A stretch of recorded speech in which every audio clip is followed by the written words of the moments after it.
ভাগ্যে যা আছে আমার জীবনে সেটি প্রতিফলিত হবে, আমার কিছু করার নাই। এদের নাম ভাগ্যবাদী। এবং শাস্ত্রে আছে, মাতৃগর্ভে কোনো সন্তান যখন মা ধারণ করে তার 5টি জিনিস গর্ভেই নির্ধারণ হয়ে যায়। একটি হলো আয়ু, বিদ্যা, ধন এবং আয়ু, বিদ্যা, ধন, কর্ম এবং মৃত্যু। এই 5টি যে কোনো মানুষ মাতৃগর্ভে প্রবেশের পরে তা নির্ধারিত হয়। কি কি বললাম? আয়ু, কর্ম, ধন, বিদ্যা, মৃত্যু। এই 5টি মাতৃগর্ভ থেকেই নির্ধারণ হয়। এই জন্য তারা দৃষ্টান্ত স্বরূপেও বলেন যে পৃথিবীর অন্যতম শ্রেষ্ঠ বেদজ্ঞ তপস্বী পণ্ডিত দশানন রাবণ, তিনি বেদের ভাষ্য রচনা করেছিলেন। অপরূষেও এই বেদ ও শাস্ত্রের ভাষ্য রচনা করেছেন। তিনি জগৎলক্ষ্মী পরস্ত্রী সীতাকে হরণ করতে পারেন? এটা সীতার ভাগ্য। কেহ বলেন, খুব ধ্যান দিয়ে শুনুন, কেহ বলেন যে রামচন্দ্র রঘুপতি মর্যাদা পুরুষোত্তম ধর্মের মূর্তিমন্ত বিগ্রহ, তিনি স্বর্ণ হরিণের পিছনে ছুটতে হয় না, এটা জানেন না? যে সোনার হরিণের পিছনে ছুটলে কিছু পাওয়া যায় না, তাও ছুটলেন তিনি। বলে এটাও ভাগ্য। ভাগ্যবাদীরা দৃষ্টান্ত দিচ্ছেন, এটাও ভাগ্য। শুধু কি তাই? দৃষ্টান্তে এমন দেখা যায়, শ্রীবৎস রাজা,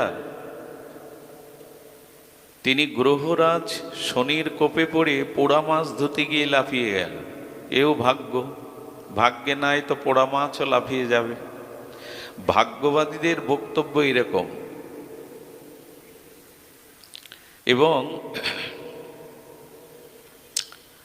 সীতামায়ের এই যে হরণ, রাবণ কর্তৃক সীতাহরণ, রঘুপতি রামচন্দ্র কর্তৃক স্বর্ণহরিণের পেছনে গমন, এমন করে দশরথের মৃত্যু, এই সব কিছুকে ভাগ্যবাদীরা ভাগ্য বলতে চান। এখন আমার আপনাদের কাছে জিজ্ঞাসা, ভাগ্য কাকে বলে? ভাগ্যবাদীদের কাছে প্রশ্ন করবেন তো, ভাগ্য কাকে বলে? এই ভাগ্য কাকে বলে এটি আমাদের জানা প্রয়োজন। ভাগ্য শব্দের ভাগ্য এরকম নয় যে আকাশ থেকে পড়েছে তবেই ভাগ্য তৈরি হয়েছে। এখন এই ভাগ্য সম্পর্কে আমাদের জানতে হবে।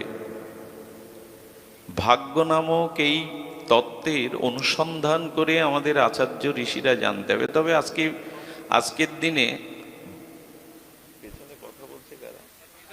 আজকের দিনে ভাগ্যবাদীদের সংখ্যা খুব বেশি। দেখবেন পত্রপত্রিকায় রাশিফল প্রতিদিন লেখা থাকে। এখন মানুষ মাদুলি, তাবিজ, জ্যোতিষী, কবচ এটার প্রতি অনেকটা নির্ভরশীল হয়ে পড়ছে। ভাগ্য বদলাবে, ভাগ্যে যেটা আসে সেটা পরিবর্তন করবে। প্রথম প্রশ্ন হলো, জিজ্ঞাসা হলো, ভাগ্য কাকে বলে? এ সম্পর্কে জানতে হবে। হ্যাঁ, ভাগ্য নামক একটি বস্তু আছে। আচ্ছা, ভাগ্যে যা লেখা আছে তাই যদি জীবনে ঘটবে, আমার কিছু করার নেই, ভাগ্যে যা আছে তাই হবে। ভাগ্যবাদীগণ যদি এইভাবে বসে থাকেন তাতে কি হয়? এক ব্যক্তি তার ছেলের কোষ্ঠী নির্বাচন করেছেন। মহান জ্যোতিষী আচার্যের কাছ থেকে বলছেন 10 বছর পরে আপনার ছেলের মৃত্যু। এখন এই ছেলের মৃত্যু হবে, পিতায় এই চিন্তা, আমার ছেলে মরবে, আমার আগে চলে যাবে, চিতায় জ্বলবে, এই চিন্তা করতে করতে হার্ট স্ট্রোক করে উনি আগে মারা গেলেন। ভাগ্যবাদীরা প্রয়াস জ্যোতিষশাস্ত্র বা ভাগ্য নির্ণয় করে এই ভাবতে ভাবতে সে নিজের ক্ষতি করে বসে। এবং এমনও হয় যে লটারিতে আমি আগামী 5 বছরে ধনী হয়ে যাব, তো সেই চিন্তা করতে করতে অলস হয়ে যায়। যখন ধনী হব লটারি বেঁধে, আর কাজের কি দরকার? ভাগ্যবাদীদের এরকম একটা অবস্থা মনে তৈরি হয়। এখন ভাগ্য আসলে কি? শুনুন, হরি কথা ভাগবত কথা মানে সাধারণ লীলা কথা শুধু নয়। আমাদের জীবন পরিবর্তনের কি হচ্ছে আছে মালা আছে, চুপচাপ শুনুন ভাগবত কথা। ভাগ্য পরিবর্তন বা ভাগ্য বলতে কি বুঝি? কর্ম 3 প্রকারের, খুব ধ্যান দিয়ে শুনতে হবে, মন দিয়ে। কারণ এই ভাগ্য নিয়েই আজ চলছে চারিদিকেই এর বিধি ব্যবস্থা। ভাগ্য কাকে বলে সে সম্পর্কে আমাদের গীতা শাস্ত্র যেটা বলেছেন শুনুন। অনিষ্ট ইষ্টম ত্রিবিধং কর্ম। কর্ম 3 প্রকারের। ভাগ্য কি করে রচনা হয় শুনুন। ভাগ্য কাকে বলে ভগবান জানাচ্ছেন। কর্ম 3 প্রকারের, ক্রিয়ামান, সঞ্চিত, প্রারব্ধ। এগুলি না বুঝলে ওই ভাগ্যের দোহাই দিয়েই আবেশেই আমাদের জীবন কাটাতে হবে। সঞ্চিত কর্ম কেমন? আমাদের এর আগে বহুবার জন্ম হয়েছে, এটা বৈদিক সনাতন ধর্ম অবলম্বীদের দৃঢ় বিশ্বাস এবং বৈজ্ঞানিক যুক্তিসঙ্গত এই চিরসত্য। পূর্বজন্ম আছে। একবার ট্রেন যাত্রায় এক অহিন্দু ভদ্রলোকের সাথে আমার কিছু কথা হয়। তিনি আমার সাধু বেশ দেখে প্রশ্ন করেন, আপনাদের ধর্মের সাথে আমাদের ধর্মের মিল নাই। কোনটা মিল নাই? বললেন, আপনারা পূর্বজন্ম বিশ্বাস করেন, পুনর্জন্ম বিশ্বাস করেন। আমাদের ধর্মে পূর্বজন্ম বা পুনর্জন্ম নাই। এর যুক্তি আপনার কাছে কি? সাধু দেখলেই কিছু মানুষ তর্ক করতে ভালোবাসে। আমার ধর্ম শ্রেষ্ঠ, তোমারটা যুক্তিহীন, এই প্রমাণের জন্য ব্যস্ত হয়ে যায়। উনি বলছেন আমাদের ধর্মে পুনর্জন্ম নাই, কিন্তু আপনাদের ধর্ম বলে আমার ধর্মে পুনর্জন্ম আছে। উনি ওনার যুক্তিগুলো উপস্থাপনের পর আমি নীরবে শুনলাম। কেউ কথা বললে তার কথা আগে শুনতে হয়। আমি তাকে বললাম, আপনার বলা যদি শেষ হয়ে থাকে যে স্রষ্টা বা সর্বময় ঈশ্বর, তিনি যাকে যেমন করে জগতে পাঠিয়েছেন তিনি সেইভাবেই জগতে চলছেন, আমাদের কিছু করার নেই। অনেক যুক্তি এইভাবে দেখালেন। তিনি যেভাবে যাকে জগতে পাঠিয়েছেন, তিনি স্রষ্টা, তিনি সর্বাধিকুল মালিক। তিনি যাকে যেরূপ রূপে পাঠিয়েছেন, ধনী নির্ধনী, সুস্থ অসুস্থ, সেভাবেই জীব এসেছে, তারই ইচ্ছা। আমি আমার বলা শুরু করলে বললাম, আপনার কথা মতো তাহলে মানুষের পুনর্জন্ম নাই? বলল নাই। যদি তাই হয় তাহলে আমরা যারা জগতে বর্তমান 800 বা 850 কোটি মানুষ আছি, তাদের প্রথমেই জন্ম হয়েছে। যেহেতু পূর্বজন্ম নাই, পুনর্জন্ম নাই। পৃথিবীতে বর্তমান যদি 800 কোটির ঊর্ধ্বে মানুষ থাকে, তা পুনর্জন্ম যদি না থাকে তাহলে এই মানুষগুলো প্রথমেই এসছে। তো বোঝা যায় কথা? তো প্রথমেই যদি এই 800 কোটি অধিক মানুষ জগতে এসে থাকে, তা আমাকে আপনি বলুন, একজন জন্মন্ধ বিকলাঙ্গ কেন হলো, আর একজন পূর্ণ অবয়ব নিয়ে সুস্থ হয়ে ঘুরে বেড়াচ্ছে? একজন কেন বস্তির পাশে ওই দুর্গন্ধ প্রতিময় স্থানে অমেদ্য খাদ্য খেয়ে জীবন ধারণ করছে, একজন কেন অট্টালিকায়? উনি ঘুরে ফিরে ওই বলছেন, স্রষ্টা বা ঈশ্বর যাকে যেমন করে জগতে পাঠিয়েছেন তিনি সেইভাবেই আছেন। আমি বললাম, তাহলে আপনি যে স্রষ্টার কথা বলছেন সেই স্রষ্টার বিচার বিবেচনা ঠিক নাই। আমার পূর্বে যদি কোনো জন্ম না থাকে, এই যদি প্রথম জন্ম হয়, তাহলে পূর্ব জন্ম না থাকায় আমার কোনো পাপও নেই, কর্মফল নেই।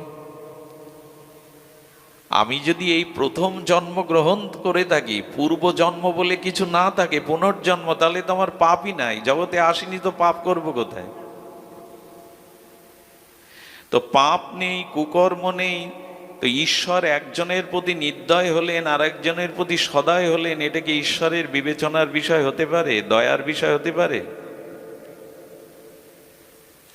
আমার পূর্ব জন্ম নাই, আমি এই প্রথম জন্মেছি, তো আমার এই দুর্দশা কেন? উনি বারবার ফিরে বলে যাচ্ছেন যেটা ঈশ্বর যাকে যেমন করে পাঠিয়েছে, পিতামাতা যেমন করে জন্ম দিয়েছে, কানাখোড়া অন্ধ হলে এটা পিতার দোষ। আমি বললাম শুনুন, এই উত্তরে মীমাংসা আসে না। ঈশ্বর কারো প্রতি নির্দয় নন। ঈশ্বর সর্বভূতে তার সমদৃষ্টি, তার আপন পর নাই। সূর্যের আলো যেমন সকলের জন্য সমভাবে, বায়ু, সূর্য, ভূমি, বৃষ্টি, পৃথিবীর এই মূল পঞ্চতত্ত্ব যেমন সকলের জন্য সমান, আমার পূর্বের কোনো কর্মফল নেই, পাপ নেই, অথচ আমি সারা জীবন ভোগ করছি অন্ধত্ব, অভাবগ্রস্ত হয়ে, রোগগ্রস্ত হয়ে। আরেকজন সুখে থাকবে, এ বিচার ঈশ্বরের হতে পারে না। আমি তখন বললাম আমাদের শাস্ত্র কি বলছে শুনুন। পুনর্জন্ম এটা এখন বৈজ্ঞানিক সত্য, এ আর ব্যাখ্যা করার বিষয় নয়। পুনর্জন্ম, বিবর্তনবাদ এটি একজন বৈজ্ঞানিক সত্য। আমি বললাম আমার ধর্ম বলেছে এই যে লোকটা বস্তির পাশে জন্মে অমেদ্য খাদ্য গ্রহণ করে বিকলাঙ্গ হয়ে এই যে ভোগ করছে, এটা তার পূর্ব জন্মের কর্মফলেরই স্বরূপ। ঈশ্বর কারো ভাগ্য রচনা করে না। আমাদের ভাগ্য আমরা আমাদের কর্ম অনুসারেই রচনা করেছি।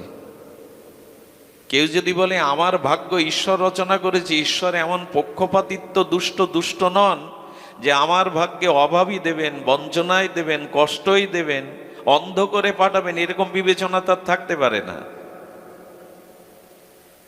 আমার ভাগ্য ভগবান রচনা করেনি, আমার কর্মফলই আমার ভাগ্য রচনা করেছে। সুধীজন, এই জন্য আমি বললাম যে দেখুন, আপনি নাও মানতে পারেন, কিন্তু কথাগুলি একটু মনস্থির করে ভাববেন।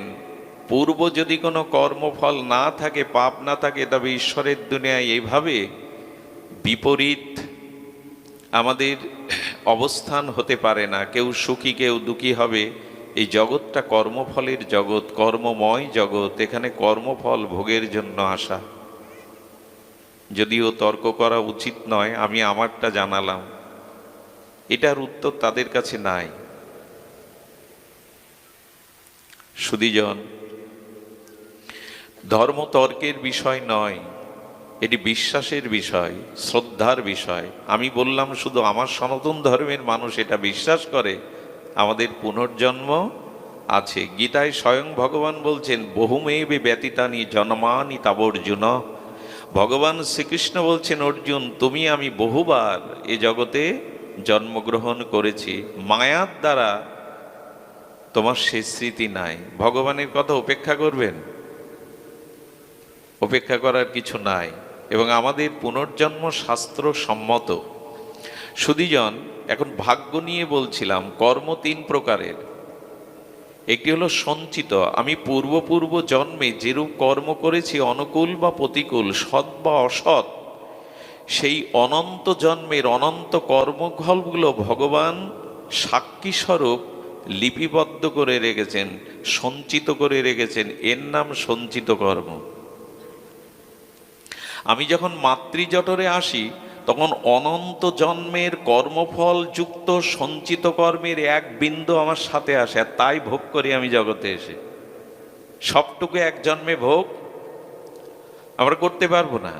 কিঞ্চিত সঞ্চিত কর্ম আমাদের সাথে দিয়ে দেয়। আচ্ছা, কেউ যদি বলে এইখানেই তো ভাগ্যবাদীরা জিতে গেল, আমার পূর্ব সঞ্চিত কর্মফল নিয়ে জগতে এসে আমি ভোগ করছি, এতে তো ভোগ করতে হবে, কর্মফলের উপরে কিছু করার নেই। ভগবান বলছে তা নয়। যদি পূর্বজন্মের কৃত কর্মফল ভোগ করতেই তোমাকে আসতে হয়, এর আগের জন্ম কি করেছ? কার বাজে ওটা? এখানে মোবাইলটা না বাজায় উচিত। যন্ত্র দানবের যন্ত্রণা এখানে মানায় না। এগুলো একটু সুইচ অফ করে রাখুন। সারা দিন তো ওই ব্যবহার চলে, এখানে এটা উচিত নয়। সুধীজন, ধ্যান দিন। আমি যদি বর্তমান জন্ম পূর্বজন্মের কৃতকর্ম অনুসারে, সঞ্চিত কর্ম অনুসারে ভুগতে থাকি, তার আগের জন্ম কি করেছিলাম, তার আগের জন্ম কি করেছিলাম, এখন এই জগতে যেটুকু সুখ, যেটুকু সম্মান, যেটুকু প্রাপ্তি, তাহলে যদি কর্মফলই হবে তাহলে কর্ম অনুযায়ী তো আসছি, সুকর্ম কবে করলাম আমি?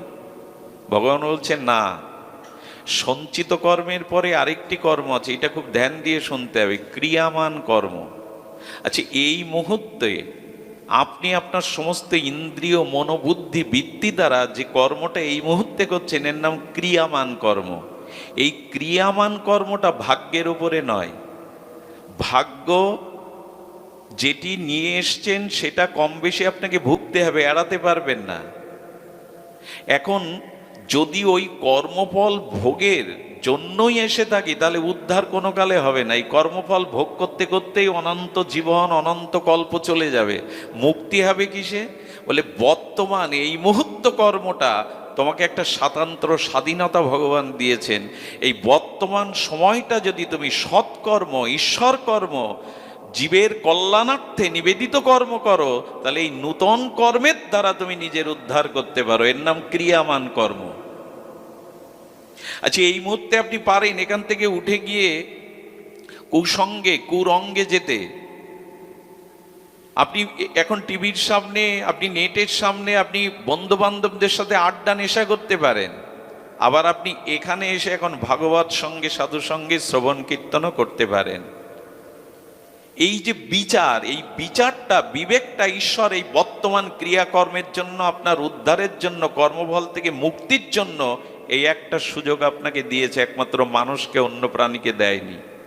যে বর্তমান কর্মটা সৎ এবং মহৎ ত্যাগের দ্বারা, ভজনের দ্বারা, তপস্যার দ্বারা, তিতিক্ষার দ্বারা তুমি নিজেকে উদ্ধার করতে পারো। এই ভার, এই বিচার তোমার উপরে দেয়া হয়েছে। এই জন্য বর্তমান ক্রিয়ামান কর্মটা সৎ করুন। কর্মফল আসবে, ভাগ্যে যেটা আসবে, কিন্তু আপনাকে শেষ করে দিতে পারবে না, কারণ নূতন পুরুষার্থ কর্ম আপনি বর্তমান সৎকর্ম করছেন। কি করে বোঝাই বলুন তো? এটা বোঝানোও কঠিন, বোঝাও আরো কঠিন। এই ক্রিয়ামান কর্মটা আপনার হাতে। আমি মধ্যাহ্নে বলছিলাম এক জায়গায়, গীতা হলো বুদ্ধিযোগের শাস্ত্র। গীতায় ধ্যানযোগ আছে, কর্মযোগ আছে, মোক্ষযোগ আছে, ভক্তিযোগ আছে, কিন্তু 4 জায়গায় ভগবান গীতাতে বুদ্ধিযোগ শব্দটা উল্লেখ করেছেন। মানুষের এই বুদ্ধি এমন একটা বিশুদ্ধ ভগবান তাকে দিয়েছেন, এই বুদ্ধি এবং বিচারের দ্বারা, এই বুদ্ধি এবং বিচারের দ্বারা মানুষ নিজের কল্যাণ করতে পারে, নিজের উদ্ধার করতে পারে। কর্মফল এলেও তাকে শেষ করতে পারবে না। ভগবান এই জন্য বললেন বুদ্ধি যোগটা কাজে লাগাও, বুদ্ধি যোগটা কাজে লাগাও। বুদ্ধি বা বিচার কাকে বলে? ভালো এবং মন্দ, অনুকূল এবং প্রতিকূল, কর্তব্য এবং অকর্তব্য এটি নির্ণয় করে যথাযথ কর্তব্য কর্ম, সৎকর্ম, ঈশ্বর কর্মে যিনি রত করার প্রেরণা দেন, বৃত্তি দেন, এর নাম সুবুদ্ধি।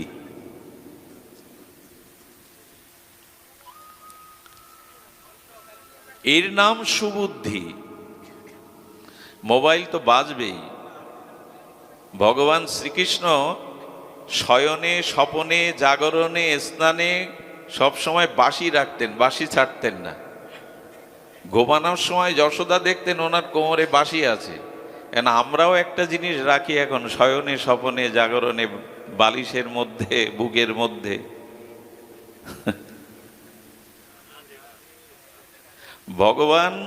ভগবানের কথা শুনতে এসে পরীক্ষিত মহারাজ দেবতাদের অমৃত ত্যাগ করেছিলেন, যে আমি কথামৃত শুনতে চাই, লীলামৃত শুনতে চাই, স্বর্গের অমৃত চাই না। এখন পরীক্ষিত মহারাজ স্বর্গের অমৃত ছেড়ে দিলেন, আমরা ও জিনিসটাও ছাড়তে পারি না এখানে এসে, আমাদের আর কি হবে? ভগবানের কথামৃতের জন্য স্বর্গের অমৃত ত্যাগ করে দিল পরীক্ষিত। বলে ও পেয়ে আয়ু বাড়বে, তাতে কৃষ্ণ ভক্তি হবে না, আমার উদ্ধার হবে না, ও পেয়ে কি করব আমি? দেবতারাও তো অমৃত পান করেছে, তাতে কৃষ্ণ ভক্তি হয়েছে তাদের। তা আমি ওই অমৃত চাই না। হে গুরুদেব, হে পরমারাধ্য পরমাত্মান, আপনার মুখে মুখনির্গলিত অনুভববেদ্য হরিকথামৃত পান করান, যাতে আমি কৃষ্ণ ভক্তি পাই। ওই অমৃত আমি চাই না। এখন পরীক্ষিত স্বর্গের অমৃত ছাড়লেন, আমি যদি এটাও এখানে না ছাড়তে পারি আমার গতি আর কি। ভালো, তাই চালিয়ে যান। মাঝে মাঝে বলি, ওই জিনিসটা যেটা ব্যবহার করছেন না, আপনি মারা যাবেন, আপনার কাঁথা কাপড় বিছানা বালিশ খাট যেগুলো দূষিত হয়ে গেছে, এতদিন পড়েছিলেন, বলবে এগুলো বাবা মার প্রিয় ছিল, দিয়ে দাও। মোবাইল দেবে তো চিতায়? ওটার সাথে দেবে না, ওটা একটু দাম বেশি, ওটা অন্যজন ব্যবহারের জন্য রেখে দেবে, সাথে যাবে না তো। এখন কৃষ্ণ কথাটা শুনুন, এই ভজন ফলটা সাথে যাবে, অন্য প্রয়োজনটা নিয়ে এখানে আসতে নাই। কারো খুব গভীর কোনো সংবেদনশীল প্রয়োজনীয় বিষয় থাকলে ওটা মিটিয়ে এখানে আসতে হয়। সুধীজন, ক্রিয়ামান কর্মটা কিন্তু আপনার উপরে নির্ভর করছে। এই যে সুবুদ্ধি দ্বারা আপনি বর্তমান সময়টাকে কোন কাজে আপনি নিয়োগ করছেন, কোন পুরুষার্থে নিয়োগ করছেন, এইটা আপনার স্বাধীনতা দিয়েছেন ভগবান। নালে আপনি তার হাতের শুধু পুতুল হয়ে থাকতেন, আপনার উদ্ধারের কোনো ওই ভাগ্যই আপনাকে বারবার জন্ম কর্মফল ভোগ করাতেও উদ্ধার হতো না। দেখুন, বুদ্ধি যদি আপনি সুবুদ্ধি বিচারের দ্বারা বর্তমান কর্মটা সুমঙ্গলময় ঈশ্বরের সমর্পিত না করতে পারেন, সৎকর্ম কোনো কালেই কিন্তু নিস্তার নেই। এই জন্য বর্তমান সময়টা কাজে লাগানো দরকার, যেটা এখন আপনারা লাগাচ্ছেন এই নিশি জেগে মাটিতে বসে সাধু সঙ্গে। এই বর্তমানটাকে বলে ক্রিয়ামান কর্ম। আরেকটি কি বলে, ক্রিয়ামান কর্মটা আগে একটু বুঝতে হবে। এই ক্রিয়ামান কর্ম যেটি এই মুহূর্তে করছেন, এটা বুদ্ধির দ্বারা করলে আপনার কল্যাণ হয়ে যাবে। কয়েকদিন ধরে এই লীলা দুটি না বলে পাচ্ছি না, লোভ সামলাতে পাচ্ছি না। বুদ্ধি যদি শুদ্ধ হয়, বুদ্ধি যদি বর্তমান ভগবৎ কেন্দ্রিক হয়, সৎ কেন্দ্রিক হয়, উৎস বিস্তারমুখী হয়, কল্যাণপ্রদ হয়, আপনার গতি মঙ্গল হয়ে যাবে। কেমন হবে জানেন? ওই সেই শিবরাম এবং বিষ্ণুরামের কথা। বিষ্ণুরাম শিবরাম একই গ্রামে দুইজন উদীয়মান ধনী। এখন একই গ্রামে পাশাপাশি যদি দুইজন উত্তর ধনী হতে থাকে, তাদের মধ্যে প্রতিযোগিতা বাড়বে, কে কাকে টেক্কা দিতে পারে। এখন ভক্ত না হলে, তার ভিতরে যথার্থ জ্ঞান না থাকলে, এই দুই ধনী একে অপরকে উপরে ওঠার চেষ্টা করবে। কেমন জানেন? একজন যদি কাশ্মীরে যায়, ও দার্জিলিং যাবে। এই দেখ, আমিও ভালো জায়গায় গেছি। ও যদি 10 লাখ টাকা দিয়ে কার কেনে, ও 20 লাখ টাকা দিয়ে কেনে, বলে তোর থেকে দামি গাড়ি আমার। এই প্রতিযোগিতা করতে করতে মাৎসর্য দোষে দুজনের প্রবল শত্রু হয়েছে। ওই প্রতিযোগিতা কে কাকে টেক্কা দিয়ে উপরে উঠতে পারে। এসেছে শিবরাত্রির দিন। শিবরাত্রিতে কঠোর উপবাস করে কাশিতে গিয়ে বেলতলায় বসে গেছে। ওং নমঃ শিবায়, ওং নমঃ শিবায়। উদ্দেশ্য কি জানেন? আশুতোষ শিবের বরে, ওর থেকে আমি বড় হব, ওকে পরাস্ত করব। দেখুন, ভগবানের কাছে নিয়ে কারো সর্বনাশের চিন্তা, কারো ক্ষতির চিন্তা বা নিজের কোনো স্বার্থের চিন্তা নিয়ে ভগবানের কাছে যাবেন না, আমি অনুরোধ করছি। যাবেন না এই জন্য, এর দ্বারা আপনার ঈশ্বরের অস্তিত্বে বিশ্বাসে শ্রদ্ধা ধীরে ধীরে নষ্ট হবে। বরঞ্চ আপনি ঈশ্বর মানেন না, ভালো কথা, নাস্তিক। যদি কখনো কোনো কারণে আপনার ঈশ্বর বিশ্বাস এসে যায়, তবে নাস্তিকের ঈশ্বর বিশ্বাস এলে রত্নাকর বাল্মীকি হয়ে যায়। তাদের খুব দৃঢ় বিশ্বাস আছে ঈশ্বরে। আর যারা কামনা বাসনা নিয়ে ভগবানের ভজন করে, বারবার যায়, ছেলের চাকরি চায়, মেয়ের জামাই চায়, নিজের অসুখ সারতে চায়, কর্মফলে যদি তার ওগুলি নিরাময় না থাকে, তবে আশাপ্রদ ফল না পেয়ে ধীরে ধীরে তার ঈশ্বরের প্রতি আস্থা, বিশ্বাস, শ্রদ্ধা কমে যাবে। আচ্ছা, উপাসনা মানে তো ঈশ্বরের নিকটে যাওয়া। উপযুক্ত আসনা ইতি উপাসনা, অর্থাৎ ঈশ্বরের নৈকট্যে অবস্থান করার নাম উপাসনা। আমি মন্দিরে গেলাম, ভগবানের চরণে কাঁদছি আর বলছি ছেলের চাকরি দাও, আমি কি ভগবানের উপাসনায় গেলাম না ছেলের চাকরির কাছে গেলাম? ভগবানের নিকটে যায়নি তো। ভগবানের নিকটে বসে ছেলের চাকরির চিন্তা করছে, আমি উপাসনায় যাইনি। এই জন্য কামনা বাসনা নিয়ে ভগবানের কাছে গেলে ভগবানকে একটা মেশিন বানানো হয়, যে তুমি আমার ইচ্ছা পূরণের মেশিন হও। এই জন্য স্বসুখ বাসনা কামনা নিয়ে না যাওয়াই ভালো। যদিও আমরা কামনা দিয়ে সৃষ্টি, আমাদের বিভিন্ন কামনা বাসনা তো আছেই। সুধীজন, তো শিবরাম বিষ্ণুরাম দুইজনই শিবরাত্রির নিষেধেছে যাতে যাতে কি হয়, ভগবান শিবের বরে বলিয়ান হয়ে আমি ওকে পরাস্ত করতে পারি। ভোরবেলা মাতা পার্বতী জগৎমাতা বলছে, যাও ভগবান, ওদের দেখা দিয়ে কৃপা করে এসো। কেমন নিরম্ব উপবাস থেকে ওং নমঃ শিবায় ওং নমঃ শিবায় জপ করছে সারা রাত। শিব ঠাকুর বললেন, আমি তো মঙ্গলময়, কিন্তু ওরা যে উদ্দেশ্যে বসেছে আমি গেলে ওদের মঙ্গল হবে না। বললেন, তবু যান, ওরা কি বলে দেখুন। বিষ্ণুরামকে দেখা দেওয়ার পরে বিষ্ণুরাম বলছে, প্রভু বর তো দিতে চান, তো আপনি কি আমায় আগে দেখা দিলেন না শিবরামকে আগে দেখা দিলেন? বলে, না, তোমার কাছেই প্রথমে এসছি, চাও। ও তখন চিন্তা করছে, আমি যা চাইবো পরে যদি শিবরামকে দেখা দিয়ে আমার থেকে বেশি দিয়ে ফেলে, তাহলে তো এই শিবরাত্রি আর শিবের আরাধনা করা বৃথা গেল। তখন বলছে, প্রভু ঠিক আছে, এক কাজ করুন, ওকে যা দেবেন তার থেকে দ্বিগুণ যেন আমার হয়। মানুষের বুদ্ধি তো কম না, মাঝে মাঝে ঈশ্বরও ঘোল খেয়ে যায় আমাদের বুদ্ধিতে। কি বলি হারি বুদ্ধি রে। তথাস্থ বলে শিব ঠাকুর চলে গেলেন। শিবরামের কাছে গিয়ে বলছে, দর্শন দিলাম, বর চাও। বলে, প্রভু আমাকে প্রথম দেখা দিলেন না বিষ্ণুরামকে? বলে, ওকে আগে দেখা দিয়েছি, তোমাকে পরে। বলে, ও কি চাইলো আগে বলুন, ওরও তো উদ্দেশ্য তাই। বলেন, ও চাইলো তোমার যা আমি দেব, বর দেব, তার থেকে দ্বিগুণ যেন ওর হয়। বিচার করে বললেন, খুব ভালো চেয়েছি, তবে আমার এক চোখ কানা করে দিন। আমার এক চোখ কানা হলে ওর কি হবে? দ্বিগুণ হবে মানে। এই জন্য বুদ্ধি শুদ্ধ না করে আপনি যা করতে যাবেন তাতে আপনি আপনার ক্ষতির কারণ হয়ে যাবেন। এই জন্য মানুষের বুদ্ধিটা শুদ্ধ হওয়া লাগে। সারা জীবন আপনি হরিনাম করলেন, পরকালে ফল পাবেন, কিন্তু মৃত্যুর সময় যদি কোনো কামনার চিন্তা এসে উদয় হয়, ওই সময় বুদ্ধি যদি কাজ না করে, তবে ওই সময় ওই চিন্তার কারণে আপনার পরবর্তী জন্মের কারণ হবে। এই জন্য বুদ্ধিটা শুদ্ধ করে বর্তমান যে কর্মটা, বর্তমান যে সময় অতিবাহিত করছে, এটা সৎকর্ম করতে হয়, ঈশ্বর কর্ম করতে হয়। তাহলে কর্মফলের সাথে একটা লড়াই চলে তার, এবং এই লড়াইতে জয়ী হয়ে বর্তমান ক্রিয়ামান কর্ম সৎ এবং আরাধনার দ্বারা সে নিজের অমঙ্গল থেকে মঙ্গল করতে সামর্থ্য হয়। এই জন্য তো মানুষ শ্রেষ্ঠ। কিন্তু বর্তমান করছিটা কি? আমরা কর্মফলের সাথে লড়াই করে আমি ঈশ্বর প্রাপ্তি হয়ে নিজের জন্ম মৃত্যু এড়াবো। আমাদের বর্তমান কর্মটা হচ্ছেটা কি? ভোগ বিলাস নিয়ে তো বেশ আছি, অপরের মঙ্গল চিন্তা নেই, জাতি স্বজাতির মঙ্গল চিন্তা নেই, আত্মকেন্দ্রিক আত্মস্বার্থ নিয়ে যদি ক্ষুদ্র চিন্তা নিয়ে বর্তমান কর্মটা করি, অতীতে আরো পতনের কারণ হবে। এই জন্য শাস্ত্র বলছে, বর্তমান ক্রিয়ামান কর্মটা সৎ করো, আদর্শবান সৎ কর্ম ক্রিয়ার মধ্যে থাকো, তপস্যা দান সৎ চিন্তা ভজনের মধ্যে থাকো, যেটা এখন আপনারা করছেন। আর এই বুদ্ধি শুদ্ধ হলে কি হয় জানেন? পাপ কাছে আসতে পারে না।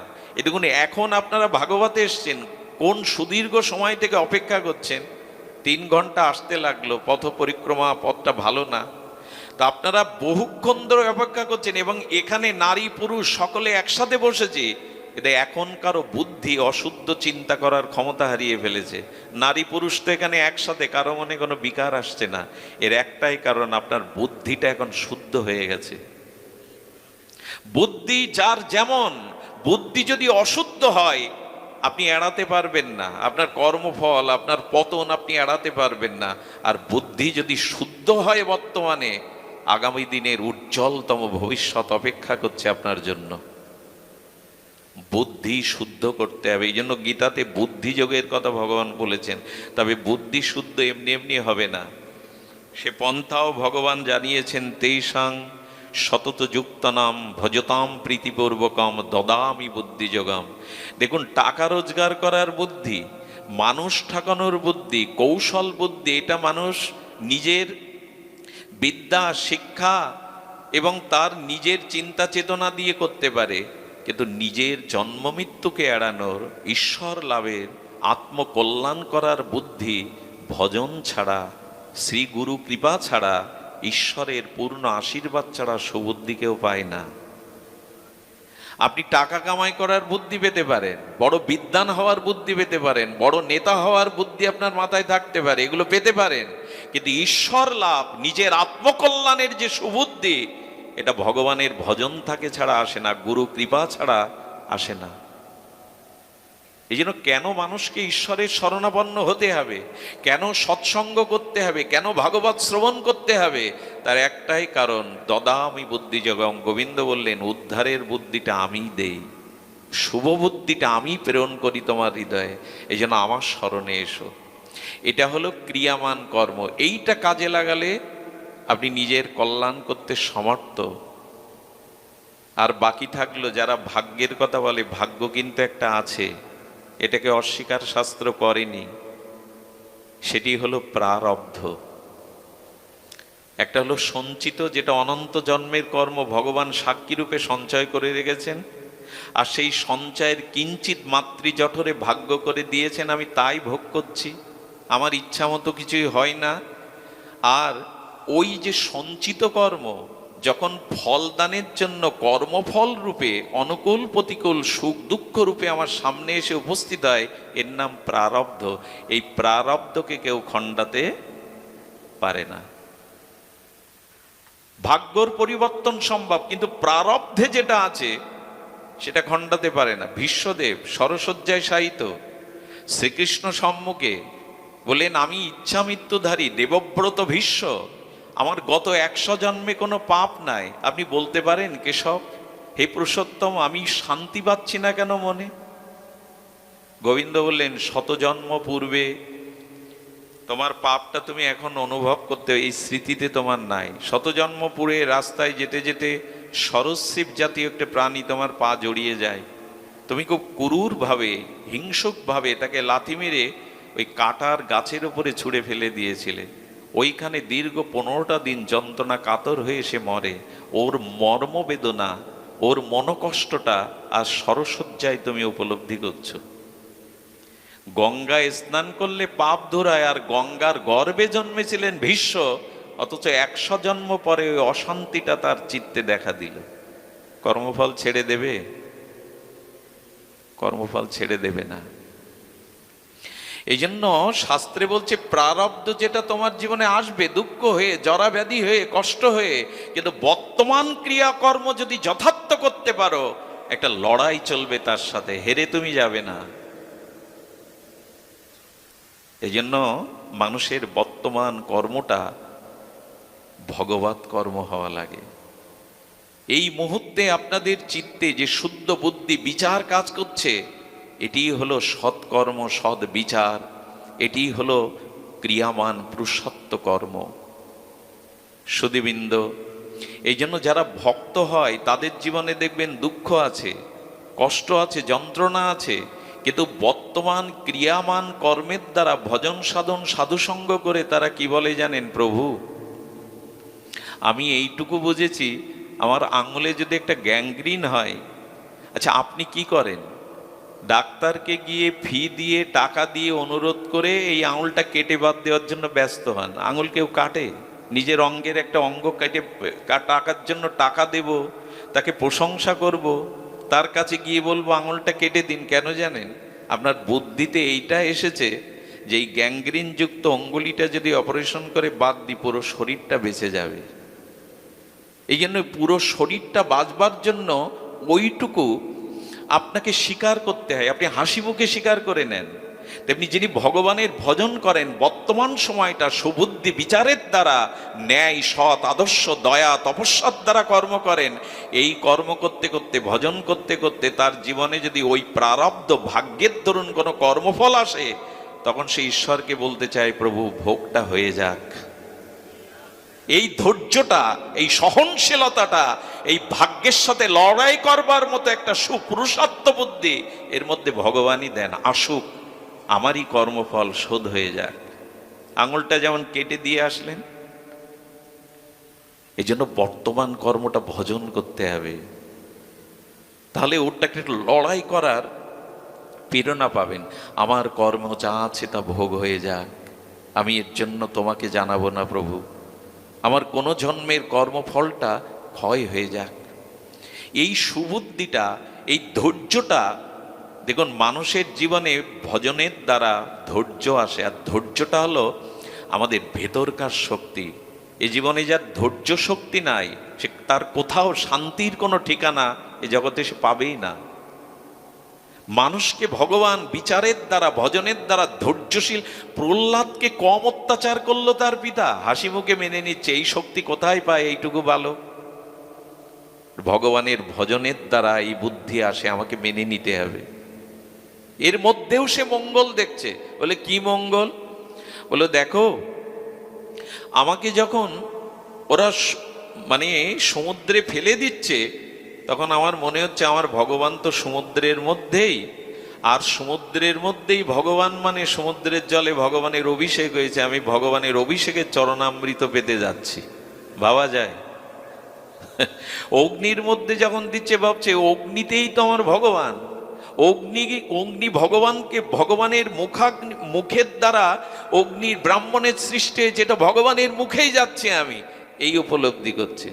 ভগবত কথা শ্রবণ করলে, সাধন ভজন করলে, আত্মজ্ঞান, শুদ্ধ বিচার, বিবেক ফিরে আসলে পরীক্ষিতকে বলছেন আপনার মৃত্যু ভয় নেই। বলে গুরুদেব, আপনি যে হরি কথা অমৃত আমাকে পান করিয়েছেন, এখন বিপ্র অভিশাপে যদি তক্ষক সাপও আমাকে দংশন করতে আসে, আমি আর মৃত্যুকে ডরাই না। কারণ সাপ আমার সামনে আসলে আমি সাপের মধ্যেও ভগবান তোমাকে দেখব, সবার মধ্যে তুমি আছো। মৃত্যুকেও ভয় নেই, এটা ভজনের ফল। মানুষ এত মানসিক রোগগ্রস্ত কেন জানে? এখন মানুষ ভেঙে পড়েছে। বর্তমান বাংলাদেশে প্রায় 30% নরনারী মানসিক বিকারগ্রস্ত। সে নিজেই জানে না সে মানসিক রোগী। এর একটাই কারণ, সৎ চিন্তা, ভগবানের ধ্যান, সাধু সঙ্গ, সৎকর্ম, সৃজনশীল কর্মে আমরা রত নেই। আপনি যত ভগবত ভজন করবেন, যত ভগবানের সৎ কর্মাদি জগতে করবেন, দান ধ্যান তপস্যা, তত আপনার ভিতরে সহন ক্ষমতা, ধৈর্য ক্ষমতা দেবে। যে পরিস্থিতি আসুক তার নিয়ন্ত্রণের একটা ক্ষমতা ভগবানই আপনাকে দিয়ে দেবে।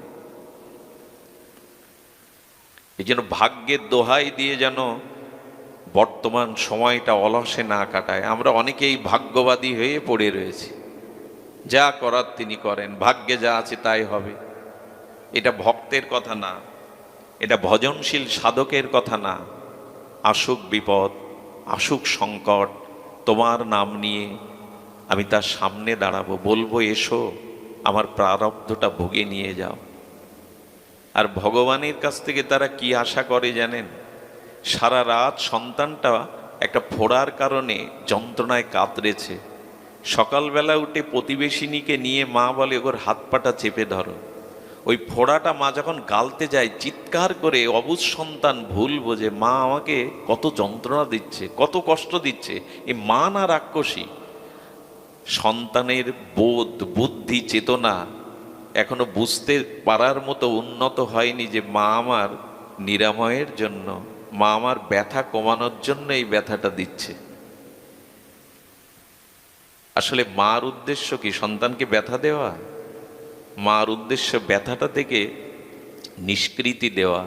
সুধীজন ভক্ত তাই মনে করে যে ব্যথাটা আসছে ভগবান, এটা আমার মঙ্গলের জন্য, মঙ্গল বলেই তো ব্যথাটা তুমি আমায় দিচ্ছ। এই বোধটা, এই বুদ্ধিটা, আগেই বলেছি ভজন ছাড়া আসবে না। এই জন্য দয়া করে, সময় কিন্তু চলে যাচ্ছে, প্রতিটি ক্ষণ, প্রতিটি পল, প্রতিটি মুহূর্ত কিন্তু চলে যাচ্ছে, আর সুযোগ নাও পেতে পারেন। আগামী জন্মে আপনি মানুষ হয়ে জন্মাবেন, এরকম বিচার বিবেক পাবেন, এরকম ভেবে থাকলে ভুল হবে। কর্ম যদি সুন্দর না করি, ভগবত আরাধনা যদি না করি, তবে অবশ্যই কিন্তু অধঃপতিত জন্মে যেতেই হবে। এরকম পূর্ণ অবয়ব পাবো না, এরকম পূর্ণ সফল জীবন পাবো না। তাই বর্তমান সময়টা প্রতিক্ষণ আয়ু ফুরিয়ে যাচ্ছে, কাল গ্রাস করে নিচ্ছে, কাজে লাগান।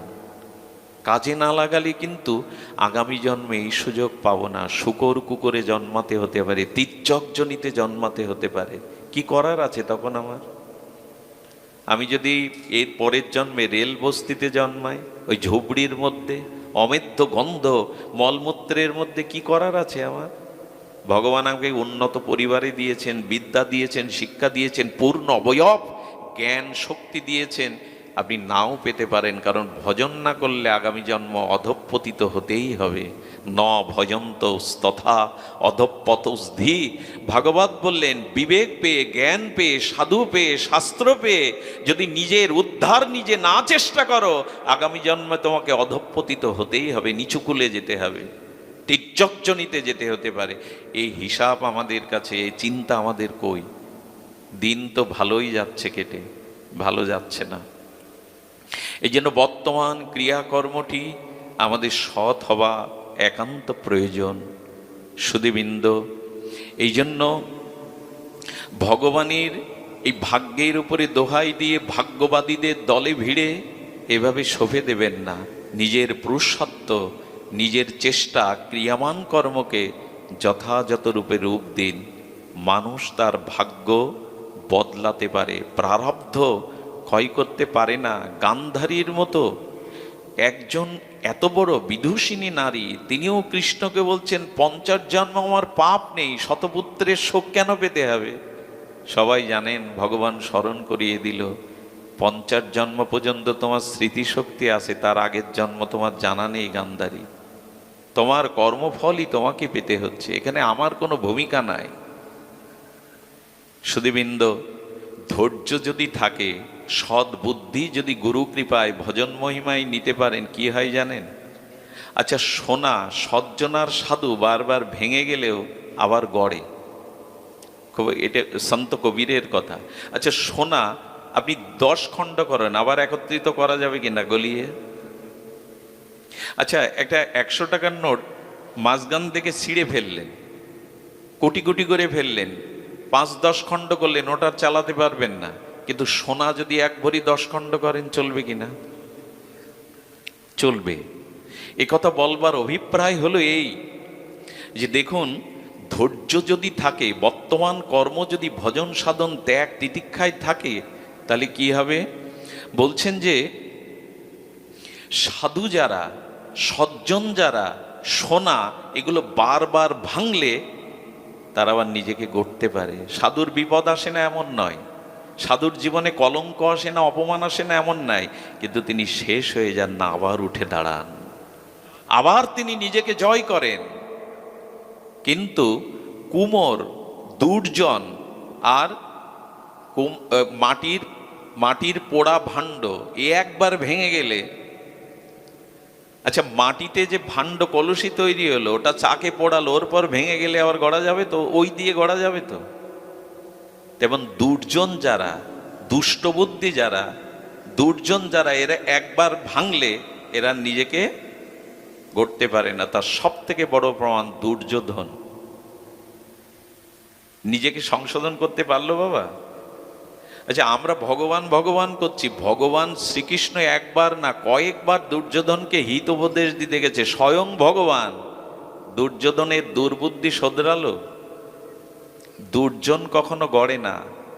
কুমোরের মাটির কলসি, পোড়ানো কলসি একবার ভেঙে গেলে ওই কলসি থেকে আর কলসি তৈরি করতে পারবেন না, কিন্তু সোনার কলসি ভেঙে গেলে ওর থেকে আবার সোনার কলসি নির্মাণ করতে পারবেন।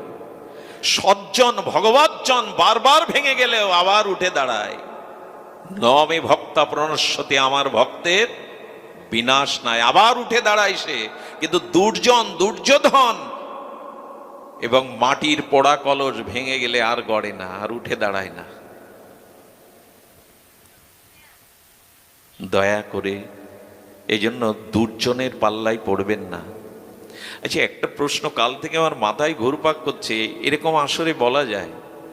আচ্ছা, আমরা ভগবান ভুলে যাই কেন, কুকর্মে রত হই কেন? এই প্রশ্নের উত্তর কি? আমার জ্ঞান আছে, বিবেক আছে, ভালো মন্দ তো বুঝি। পিঁপড়ের সামনে বিষ আর মধু দেন, কোথায় যাবে ও? ওর এই বিবেকটা আছে না যেটা বিষ আর এটা মধু। চিনি আর বালি মিশিয়ে দেন, পিঁপড়ে ছেড়ে দেন, কোথায় যাবে? দুধ আর জল মিশিয়ে দেন, রাজহাঁস কোনটা নেবে? ওদের বুদ্ধি নেই, ওদের জ্ঞান নেই। 10 মাইল দূর থেকে একটা শগুন চিল বুঝতে পারে কোনটা মরা আর কোনটা জীবিত। মরার পাশে জীবিত শুয়ে থাকলে ওরা বুঝতে পারে। ওরা জীবিত যে তার বুকে একবারও ভুল করে বসবে না, ওদের বিবেক নেই। প্রত্যেক মানুষের তো একটু বুদ্ধি বিবেক ভগবান দিয়েছেন, কিন্তু আমরা ভগবানকে ভুলে যাই কেন, অসৎকর্মে যাই। খুব মার্মিক কথা, যদি শোনেন হৃদয় পুলকিত হবে, হর্ষান্বিত হবে, দুপা এগিয়ে যেতে পারবেন ভগবত পথে। রামচরিত মানসে তুলসীদাস গোস্বামী 4টে কারণ দেখিয়েছেন ভগবানকে ভুলে যাওয়ার। খুব মার্মিক কথা, আজকের অনুষ্ঠানে একটি সার মৌলিক সিদ্ধান্ত কথা। কেন ভুলে যায়? জগতে এত কিছু দেখছি, মানুষের রোগ শোক জরা ব্যাধি ধ্বংস, তারপরেও কেন ভগবানকে ভুলে যায়, মঙ্গল থেকে অমঙ্গলের পথে যায়? এর কারণের দৃষ্টান্ত রামচরিত মানসে এসেছেন সুগ্রীবের চরিত্র। সুগ্রীবকে তার বড় ভ্রাতা বালি তাকে প্রহার করে, তাকে আঘাত করে, বিতাড়িত করে তার রাজ্য সিংহাসন কেড়ে নিলেন, তার স্ত্রীকেও জোর করে কেড়ে নিলেন। নিয়েছেন কিনা সুগ্রীবের? সুগ্রীব সর্বহারা, যেখানে পাবে বালি পিটিয়ে মারবে। ঋষি সিংহ পর্বতে গিয়ে গেছে কেন? ওখানে বালি যায় না। ওর কোন অভিশাপ বা কি কারণ আছে, আমরাও কারণ খুঁজবো না। ওইখানে যায় না, ওইখানে বসে বসে নিজের হতাশার দিন গুনছে। সুধীজন, হনুমানজি রঘুপতি রাঘবেন্দ্র সরকারের সাথে সুগ্রীবের বন্ধুত্ব করিয়ে দিয়েছিলেন। আমি বলবো কি, যদি দুর্ভাগ্য এসে থাকে জীবনে, তবে হনুমানের মতো সৎসঙ্গ ছাড়বেন না। সব হারা হলেও সজ্জনের সঙ্গ রাখুন, ওই একদিন ভগবানের সাথে আপনাকে জুড়ে দেবে। সুগ্রীব সব হারা হয়েছিল, রাজ্য, স্ত্রী, পুত্র, সৌভাগ্য, কিন্তু হনুমানকে কাছ থেকে ছাড়েননি। এই ভক্ত হনুমানই প্রভুর সাথে, সুগ্রীবের মতো হতচ্ছাড়ার সাথে ওর বন্ধুত্ব হয় ভগবানের।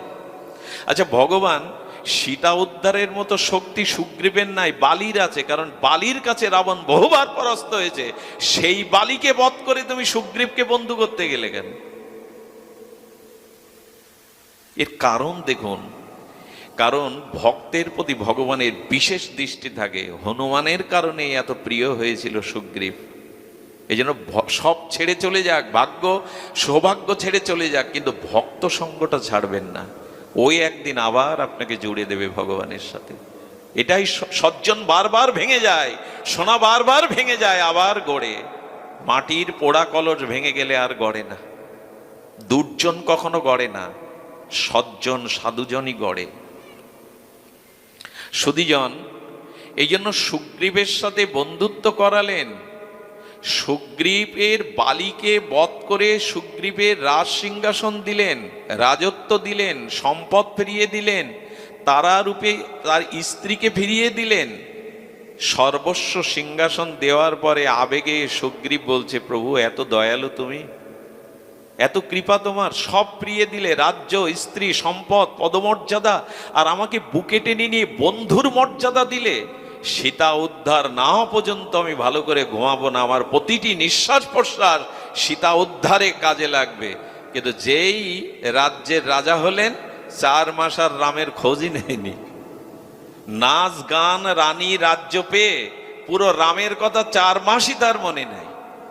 রাম একদিন সকালে, বর্ষাকালে এসেছিল, বলল রাজ্যে যাও, বর্ষাকালটা চলে গেলে আমরা সবাই সীতার অন্বেষণ করব। আর ওই বর্ষাকালে মজ মস্তি করতে গিয়ে, নাচ গান এই পান করতে গিয়ে, ভোগ বিলাসে সুগ্রীব বেমালুম রামকে ভুলে গেল। চিন্তা করা যায়? বললেন আমাদের দশাও তাই। মনুষ্য জন্ম দিলেন, গীতা ভাগবত দিলেন, সনাতন ধর্মে জন্ম দিলেন, এত মঠ মন্দির দিলেন, এত সাধু সন্ত ভগবান অবতার রূপে এলেন। এই ধর্মে এত বিবেক প্রদান হয়ে, এত শাস্ত্র প্রদান হয়ে আমরাও সুগ্রীবের মতো ভগবানকে, এর কারণ কি? এর কারণ অনুসন্ধান করতে হবে। আমরা কেন ভুলে গেলাম? দেখুন, আমরাও কিন্তু সুগ্রীবের মতো মাতৃগর্ভে কথা দিয়ে এসেছিলাম, প্রভু জগতে গিয়ে তোমায় বলবো না। এ কথা কীর্তনিয়ারা খুব সুন্দর করে চোখের জলে বুঝিয়ে বুঝিয়ে বলে। আমার অত হয়তো ভাব ভক্তি নাই, তবু যেটা বলছি একটু সহজ করে। আমরাও কথা দিয়ে এসেছিলাম, এই হাত তোমার কাজে লাগাবো, এই মাথা সবার মধ্যে তুমি আছো, এই জন্য তোমাকে দেখে নত করব। এই হাত সৎকর্ম ভগবত কর্ম তোমার উপাসনায় লাগাবো। এই চোখ দিয়ে কুদৃশ্য নয়, সুদৃশ্যই দেখব, ভক্তকে দেখব, ভগবানের বিগ্রহকে দেখব, সজ্জনকে দেখব। এই পা দিয়ে যেখানে হরিকথা, যেখানে ভগবত ধাম তোমার লীলাক্ষেত্র, সেখানে হেঁটে যাব। এই বক্ষ দিয়ে তোমার অনুভববেদ্য শুদ্ধ অনুরাগী ভক্তের ছোঁয়া নেব। সুধীজন, এই কান দিয়ে তোমার গুণগাথা ছাড়া আন কথা, পরনিন্দা পরচর্চা শুনব না। এই নাসিকা দিয়ে মন্দিরের পুতপবিত্র ধূপের গন্ধ, আরতির গন্ধ, পুষ্প চন্দন চর্চিত গন্ধ নেব। সব কথা দেওয়া ছিল, এই জন্য ইন্দ্রগুলো ভগবান দিয়েছিলেন। আচ্ছা, মানুষের ছাড়া অন্য প্রাণীর হাত দেননি ভগবান, কারণ কি? সবাই পা দিয়েই হাতের কাজ করে, কারণ মানুষকে ভগবান এত উন্নত করে পাঠিয়েছেন। হাতটা কেবল মানুষকেই দিয়েছেন, কারণ এই হাত শ্রেষ্ঠ কর্মের জন্য, ভগবত কর্মের জন্য, মানুষের কল্যাণের জন্য। পশুদের এই হাত দেননি, তারা পা দিয়েই হাতের কাজ করে। জিহ্বাটা সবার আছে, কৃষ্ণ বলতে পারে না। কুকুর শুকরগুলো চিৎকার করেও কৃষ্ণ বলতে পারে না। আমি পাপী হলেও কৃষ্ণ বলতে পারি, রাম বলতে পারি। এগুলো দিয়েছেন এমনি এমনি না, এগুলো দিয়েছেন ভগবান তার কাজে লাগার জন্য, নিজের উদ্ধারের জন্য। কিন্তু কাজে লাগালাম কই? সুগ্রীবের মতো ভুলে গেলাম। ভুলে যাওয়ার চারটি কারণ বলেছেন, অপেক্ষা না করে আপনাদের জানাই। চারটি কারণ হলো রাজ্য, কোষ, পুর, নারী। শব্দগুলো মৈথিলি ভাষায়, আমি ব্যাখ্যা করে জানাচ্ছি। রাজ্য, কোষ, পুর, নারী, এই চারটের কারণে সুগ্রীবের মতো আমরাও ভগবানকে ভুলে যাই। প্রথমে বলি রাজ্য। রাজ্য পেলে ভগবানকে ভুলে যায়, এটা ঠিক না। প্রহ্লাদ মহারাজ তো রাজা হয়েছিলেন, ধ্রুবও তো রাজা হয়েছিলেন, হয়েছিলেন না? রাম তো নিজেই রাজা হয়েছিলেন, ভগবান। এমনকি অম্বরীশ মহারাজও মহারাজ হয়েছিলেন, কই সে তো ভোলেনি। আসলে এখানে রাজ্য বলতে পদ, খুব ধ্যান দিয়ে শুনতে হবে। রাজ্য বলতে বড় পদমর্যাদা। একটু সতর্ক থাকবেন, মানুষ যখন বড় কোনো পদমর্যাদা পেয়ে যায়, সেই পদমর্যাদা পাওয়ার সাথে সাথে তার ভিতরে এমন একটা ব্যস্ততা, এমন একটা অভিমান কাজ করে, তখন আর হরিভজন, ভক্ত সঙ্গ, ভগবত কর্মের কথা তার কিছু মনে করবেন না। এখানে যদি একজন মন্ত্রীকে আনেন, তো মন্ত্রীর মালা পরাবেন, একটু শঙ্করধ্বনি সংবর্ধনা দিবেন, 2-4 মিনিট কিছু বলার জন্য উনি বলবেন, দেখুন আমার অনেক কাজ, আমি আপনাদের সময় দিতে পারছি না, দুঃখিত, কিছু মনে করবেন না। আসলেই কিন্তু খুব বেশি কাজ নেই এখন তার। কিন্তু উনি কি আপনাদের মতো মাটিতে বসে, এখানে বসে হরিকথা শুনবেন? বড় পদ পাওয়ার পরে মানুষের ভিতরে অভিমান কাজ করে। এই পদ পেলে যদি বিবেক না থাকে, সাধুসঙ্গ না থাকে, ভগবানের বিশেষ কৃপা না থাকে, তবে বড় কোনো পদে গেলেই ধীরে ধীরে ঈশ্বরের উপাসনা, ঈশ্বরের ভাবনার সময় কমতে থাকে জীবনে। এখানে রাজ্য বলতে পদ বলা হয়েছে।